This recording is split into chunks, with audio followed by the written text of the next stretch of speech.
আজ থেকেই বেলডাঙ্গা শুরু হতে চলেছে হুমায়ুনের বাবরি মসজিদের কাজ।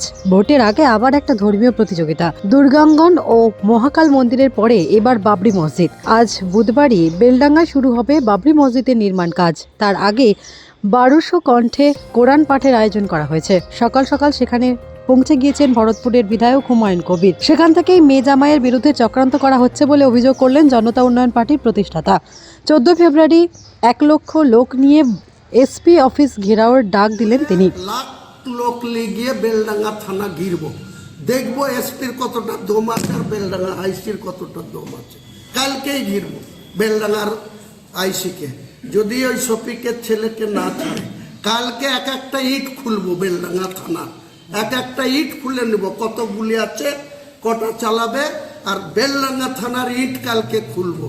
আইসির সাথে বোঝাপড়া করব, এসডিপিওর সাথে বোঝাপড়া করব। কাল ভোটের আগে এই কাজ নিশ্চয়ই অনেকটা বুস্টার দেবে, তাতে সন্দেহ নেই। এদিকে লখনৌ থেকে এক হিন্দু সংগঠন গতকালই এক বার্তা দিয়েছে, যাতে বলা হয়েছে বাবরি মসজিদ করতে দেওয়া হবে না।